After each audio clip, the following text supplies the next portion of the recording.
जय हिंद जय भारत।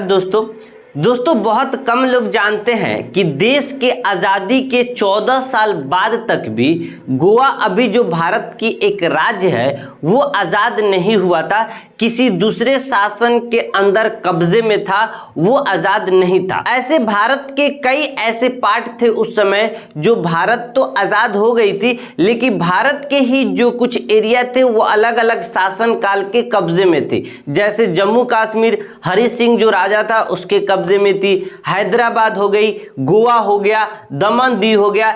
इस तरह के बहुत सारे एरिया अभी आज़ाद नहीं हुई थी, किसी न किसी के अंडर में कब्जे में थी।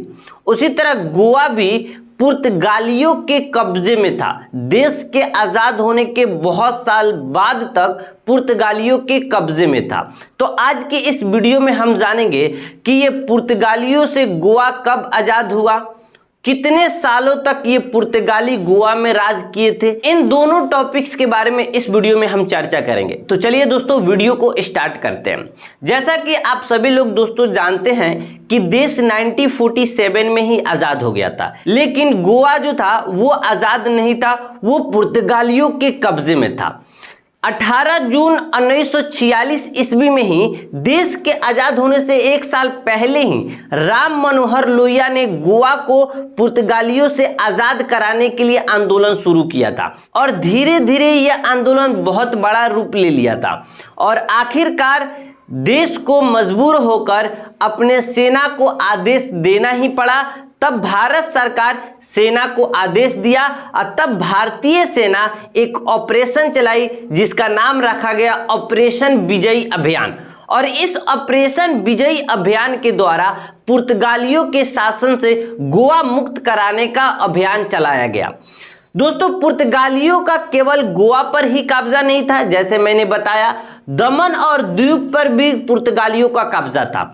जब सेना के द्वारा यह अभियान स्टार्ट किया गया, यह ऑपरेशन चलाया गया, तो लगे हाथ सेना के द्वारा कहा गया कि हम दमन और द्वीप को भी पुर्तगालियों से आज़ाद कराएंगे और गोवा को भी पुर्तगालियों से आज़ाद कराएंगे। और आखिरकार इस दोनों एरिया को, दमन और द्वीप को भी और गोवा को भी पुर्तगालियों से मुक्त कराया गया, जिसके बाद से ही गोवा लिबरेशन डे यानी गोवा मुक्ति दिवस के रूप में मनाया जाता है।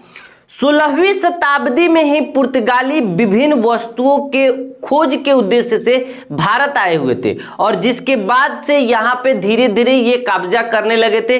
गोवा पर भी कब्जा कर लिए थे और दमन और द्वीप पर भी कब्जा कर लिए थे, लेकिन आखिरकार 450 साल इस पर कब्जा करने के बाद गोवा को आज़ादी मिली, जो भारतीय सेना के द्वारा एक बहुत बड़ी उपलब्धि माना जाता है। और 19 दिसंबर 1961 ईस्वी को पुर्तगालियों ने घुटना टेक दिया और पुर्तगालियों के द्वारा सिलेंडर फॉर्म पर साइन कर दमन और दीव और गोवा को छोड़कर जाना पड़ा और पुर्तगाली यहां से चले गए, जिसके बाद से ही भारत पूरी तरह से यूरोपीय शासन से मुक्ति मिली। और इसी के उपलक्ष्य में प्रत्येक साल 19 दिसंबर को गोवा दमन द्वीप मुक्ति दिवस के रूप में मनाया जाता है। और अभी आप जैसा कि गोवा के बारे में बहुत अच्छे से जानते हैं कि भारत के सबसे ज्यादा विकसित राज्यों में से गोवा एक राज्य है। उम्मीद करता हूं दोस्तों आपको समझ आ गया होगा। मिलते हैं अगली वीडियो में, तब तक के लिए जय हिंद जय भारत।